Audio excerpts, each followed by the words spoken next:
Merci de renouveler votre confiance sur Kivu Morning Post TV au pays et en dehors de la République démocratique du Congo.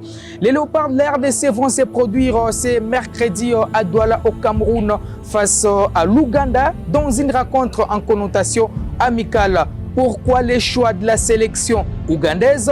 Réponse dans cette émission sur votre chaîne en ligne. Allez, ce match face à l'Ouganda va permettre à Sébastien Desabre d'avoir une idée sur son groupe avant de se déplacer au Gabon pour jouer contre les Panthères.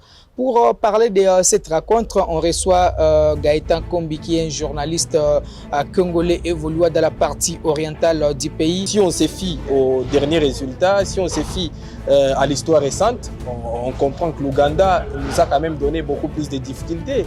Je ne me rappelle même pas de la dernière fois qu'on a battu l'Ouganda. L'Ouganda nous a toujours créé des problèmes, que ce soit en match amical, que ce soit en match officiel. Donc oui, si aujourd'hui on veut mesurer le vrai niveau de la sélection congolaise, il faut surtout passer par ce genre de matchs pour se dire, voilà, en 2019, on a perdu face à l'Ouganda. En 2000, avant le CHAN, on a fait un match nul face à l'Ouganda. Mais cette fois, on a gagné face à l'Ouganda.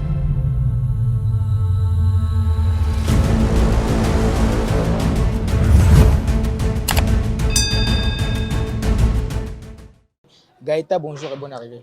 Bonjour M. Ben Mouima, bonjour aussi à tous nos abonnés qui nous suivent à pareil instant. Alors, on parle de ces matchs de la RDC face à l'Ouganda. L'Ouganda est un choix judiciaire pour les léopards de la RDC. Déjà, pour mesurer le choix de l'Ouganda et la possibilité de l'évaluer, moi je pense que oui, l'Ouganda c'est un choix judiciaire parce que c'est une sélection qui nous a quand même créé beaucoup de problèmes durant les dernières années. Mais moi je suis surtout de ceux-là qui pensent que pour jouer un match amical, il faut trouver un adversaire qui soit compatible à l'adversaire que vous allez rencontrer dans le match officiel. Et lorsque j'évalue le choix de l'Ouganda, oui, par rapport au choix du lieu qui doit abriter ce match-là, le lieu est judiciaire, mais est-ce que l'Ouganda présente les mêmes caractéristiques que le Gabon? J'ai bien peur que non, parce que le Gabon, c'est une sélection, voilà, on connaît que c'est une sélection qui est composé des joueurs qui évoluent la plupart à l'Europe et d'autres qui jouent dans d'autres continents qu'est l'Afrique, pendant que l'Ouganda, ce n'est pas du tout le cas. Donc l'Ouganda et le Gabon, il y a une forme de distorsion en termes de caractéristiques. Donc j'ai bien peur que l'Ouganda présente les mêmes caractéristiques que les Gabon. Mais qu'à cela ne tienne, c'est quand même un match qui doit permettre à Sébastien Desabre d'avoir une idée sur son groupe, sur les nouveaux joueurs qui viennent d'arriver en sélection, notamment des joueurs sur lesquels on va revenir, je crois, dans cette émission. Donc, un match amical était judicieux avant d'affronter le Gabon. Donc, à mon avis, si je m'en tiens au contexte, c'est une bonne idée de jouer l'Ouganda. Alors, un match de retrouvailles entre Sébastien Desabre et l'Ouganda. Un match de retrouvailles parce que Sébastien Desabre, c'est quelqu'un qui nous a donné quand même du fil à retordre à la CAN 2019 lorsqu'on avait encore Florent Ibenge avec la sélection congolaise. Et je pense que lui, au moins, il a une idée sur les deux sélections, que ce soit l'Ouganda, que ce soit la République démocratique du Congo, qu'il a y à battre 2-0 lors de la CAN 2019. Donc oui, lui, Sébastien Desabre, c'est un technicien qui maîtrise mieux le football africain. Il sait pourquoi il a choisi l'Ouganda plutôt que d'autres sélections. Donc oui, c'est un match de retrouvailles. En plus, Sébastien Desabre, comme je viens de le dire, il a une idée sur toutes les deux sélections. Donc il va s'en servir pour enfin créer cette symbiose qu'il veut créer au sein de la sélection congolaise. Au classement FIFA, la RDC est 13e, l'Ouganda 18e. Visiblement, la RDC est bien partie pour sortir son grand jeu face à cette sélection ougandaise. Voilà, il y a toujours cet écart-là entre le fait sur papier et le fait sur le terrain. Oui, la RDC est bien devant au classement FIFA, et que ce soit en termes de palmarès, que ce soit en termes de statistiques devant l'Ouganda. Mais si on s'en fie, si on se fie aux derniers résultats, si on se fie à l'histoire récente, on comprend que l'Ouganda nous a quand même donné beaucoup plus de difficultés. Je ne me rappelle même pas de la dernière fois qu'on a battu l'Ouganda. L'Ouganda nous a toujours créé des problèmes, que ce soit en match amical, que ce soit en match officiel. Donc oui, si aujourd'hui on veut mesurer le vrai niveau de la sélection congolaise, il faut surtout passer par ce genre de matchs pour se dire, voilà, en 2019, on a perdu face à l'Ouganda. En 2000, avant le CHAN, on a fait un match nul face à l'Ouganda. Mais cette fois, on a gagné face à l'Ouganda. À partir de là, on peut se dire, voilà, on a amélioré, on a évolué. Donc, ces matchs-là, moi, je n'aimerais pas qu'on se fie seulement sur les résultats sur papier, sur le classement FIFA, parce que ce genre de classement, généralement, ça ne reflète pas le vrai, disons, la vraie santé des sélections. Donc, à mon avis, sur ces matchs-là, il y a du 50-50. Où est-ce que le football a évolué? En RDC ou en Ouganda? On a vu aux interclubs de la CAF la formation des Vipers tenir tête face à la formation du tout-puissant Mazembe. Généralement, en Afrique de l'Est, que ce soit en Ouganda, que ce soit en Tanzanie, que ce soit au Kenya, que ce soit même, on peut le dire en vilipendant, au Burundi, le football est en train d'évoluer. Ce sont de pays qui se sont inscrits dans une logique de la continuité, dans une logique de la durée. Parce qu'aujourd'hui, si vous voyez les infrastructures en Ouganda, en Tanzanie, si vous voyez le partenariat avec les championnats ougandais, les championnats tanzaniens sont en train de tisser, vous vous rendez compte que ce sont de nations qui, dans le football, se sont inscrits dans une dynamique du projet. Contrairement à nous, parce que nous, il y a quelques années, on ne pouvait pas rivaliser avec l'Ouganda, on ne pouvait pas rivaliser avec la Tanzanie parce que c'était des pays, entre parenthèses, qui étaient petits en termes de football. Mais aujourd'hui, lorsqu'on voit ce qu'est fait Young Africans, par exemple, de la Tanzanie en Ligue des Champions, ce qu'est fait Simba en Coupe de la Confédération, ce qu'est fait les équipes comme Vipers, comme venait de le dire, qui a éliminé quand même le TP Mazembe en Ligue des Champions, on se rend compte que ces pays-là sont en train de créer un environnement propice pour le progrès du football. Et nous, on est en train un peu de rétro-pédaler. Et c'est pour cette raison que moi, je pense que l'Ouganda, par rapport à la République démocratique du Congo, a progressé du point de vue du football. Revenons sur les rassemblements de la sélection nationale de la RDC. L'effectif est presque au grand complet. Et on dirait même l'effectif est déjà complet avant même ces matchs face à l'Ouganda. Donc, Sébastien Desabre aura au moins tous ses joueurs pour croiser cette équipe de l'Ouganda. On peut maintenant rêver, maintenant ou jamais, une qualification face au Gabon, puisque lors des récentes convocations, on a vu certains joueurs décliner les différentes convocations à la dernière minute. Mais là, il a convoqué 27 joueurs. Déjà 26 sont là en attendant l'arrivée d'Arsène Zola. Qui sera aussi véritablement là, vraisemblablement là. Donc, c'est ce que je disais déjà sur vos plateaux, je crois lors des dernières émissions. Sébastien Desabre, contrairement à tous les autres sélectionneurs qui ont pu sélectionner, qui ont pu entraîner la RDC, c'est quelqu'un quand même qui a ces vents-là, qui a apporté ces vents-là, ces vents positifs. Et ces vents positifs, la conséquence, c'est quoi? C'est que tout le monde adhère à son projet. Et donc, oui, sur les 27 convoqués, il y a déjà 26. Et Arsène Zola sera vraisemblablement là parce qu'il a été empêché par le match qu'il a pu livrer hier de la finale de la Ligue des Champions. Donc, oui, il y a cette adhésion-là autour de Sébastien Desabre, autour de son projet. Et comme j'ai toujours l'habitude de le dire, un sélectionneur n'est pas un entraîneur. Un sélectionneur, c'est quelqu'un qui crée une symbiose au sein de l'effectif qu'il a, au sein de joueurs qu'il a reçu. C'est pas quelqu'un qui va apprendre, voilà, c'est pas Sébastien Desabre qui va apprendre à Bolingi comment marquer des buts.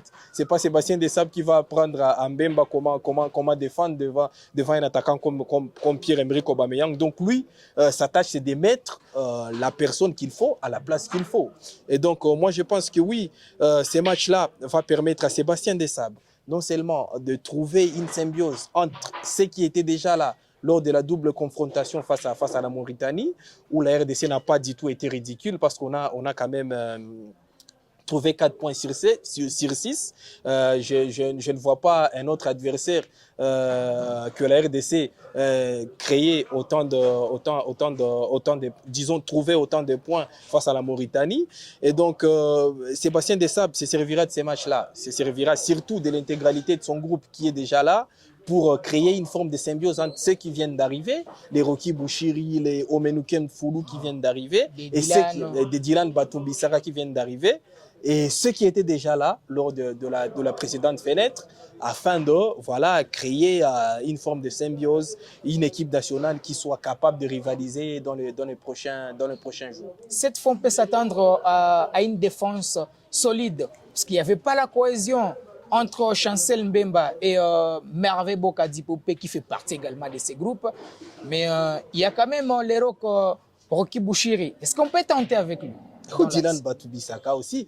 Voilà, donc c'est pour cette raison que je trouve les pesants d'or de ces matchs amicaux face à l'Ouganda. En tout cas, ça valait la peine pour Sébastien Dessa, parce que la question, et d'ailleurs on est revenu sur cette question, la question principale, c'est qui peut jouer avec Chancel Mbemba en défense centrale et qui peut remplacer Cédric Bakambu comme attaquant de pointe. Partout ailleurs, il y a des certitudes dans le milieu de terrain, sur les ailes, on a un peu de certitudes, mais sur ces deux postes-là, on est un peu dans une forme d'impasse. Donc, essayez, que ce soit Dylan Batoum-Bissaka, que ce soit Rocky Bouchiri. Rocky Bouchiri qui n'a pas énormément joué cette saison parce qu'il a été blessé presque toute la deuxième partie de saison. Dylan Batoum-Bissaka qui a fait une très bonne saison aux côtés du côté de Maccabi Haïfa, mais qui a besoin aussi de retrouver des automatismes, parce que là, il faudra maintenant interroger qui doit jouer avec Chancel Mbemba en défense centrale. Et donc, ces matchs amicaux-là doivent nous servir de leçons, que ce soit nous, les téléspectateurs, nous, les analystes, qui suivons de près la sélection congolaise, que ce soit Sébastien Desabre qui vivra de près ces joueurs-là. C'est sur ces matchs-là qu'il comprendra maintenant qui peut mieux faire que Merveille Bopé. Mais la difficulté toujours pour des sélectionneurs, parce que eux, contrairement aux entraîneurs qui ont toujours leur groupe toute une année, toute une saison, eux, ils reçoivent des joueurs 3-4 jours avant le match. Donc, c'est très compliqué d'apporter des changements. Et donc, c'est à partir de là que je me dis que c'est très compliqué aujourd'hui pour Sébastien Desabre de changer Merveille Bopé. Mais s'il trouve sur ces matchs amicaux-là qu'il a un choix beaucoup plus judicieux que celui de Merveille Bopé en défense centrale aux côtés de Chancel Mbemba, c'est sur ces matchs-là qu'il doit trouver des leçons. C'est sur ces matchs-là qu'il doit trouver finalement l'homme juste pour jouer aux côtés de Chancel Mbemba en défense centrale. Et les Gabon prépare son match du côté de Paris avec des renforts comme Pierre-Emerick Aubameyang. Un signal fort déjà pour Sébastien Desabre. Un signal fort. On sait que les grands joueurs reviennent toujours au grand moment. Pierre-Emerick Aubameyang a compris que sa sélection avait besoin de lui au moment opportun. Le moment opportun, c'est ce match face à la RDC, parce que c'est un match très décisif. Peut-être qu'on ne s'en rend pas compte, peut-être qu'on n'en mesure pas l'enjeu, mais c'est un match très capital, parce que si on perd, on sera dos au mur. Donc, et si le Gabon gagne, le Gabon pourra finalement se propulser. Donc moi je pense que oui, c'est un signal fort nous envoyé par le Gabon. Et il faudrait vraiment en tenir compte. Il faudrait que nous disions finalement que le Gabon est sérieux dans ce qu'il fait. Oui, on a toujours dit que le Gabon, en termes de football, il y a un championnat qui ne se joue quasiment pas au Gabon, une sélection qui a été dissoute il y a quelques années. Donc, le Gabon, en fait, en termes de football, l'environnement autour du football, c'est un pays à la ramasse. Mais lorsqu'il s'agit des matchs comme celui-là, lorsqu'il s'agit de matchs où il faut finalement gagner pour aller chercher une qualification, on l'a vu lors de qualificatifs de la dernière CAN où le Gabon nous a finalement embarqués. On a vu que voilà, c'est une sélection qui pouvait être sérieuse au moment où ça devait l'être. Donc aujourd'hui, avec l'arrivée de Pierre-Emerick Aubameyang, avec d'autres joueurs qui sont toujours là, Palin, d'autres joueurs comme Denis Bouanga, comme Ndong. C'est une sélection en tout cas qui est composée de joueurs qui sont aguerris, très expérimentés, et qui, contrairement à nous, la sélection congolaise n'est pas dans une logique de reconstruction. C'est une sélection qui est dans une continuité avec des vieux briscards, des Pierre-Emerick Aubameyang, des Ndong, des Bouanga, qui étaient déjà là en sélection. J'ai vu même Bruno Ekole Manga, qui étaient déjà là en sélection il y a quelques années et qui sont dans une logique de continuité et qui voudraient, moi je pense que ce sera peut-être leur dernière CAN pour la plupart à 90% l'ossature de cette sélection, leur dernière CAN, la prochaine qui arrive en Côte d'Ivoire et qui voudrait s'offrir cette dernière CAN au détriment malheureusement de la RDC. Allez Gaëtan, merci d'avoir honoré notre invitation. Merci beaucoup, M. Ben Mouima.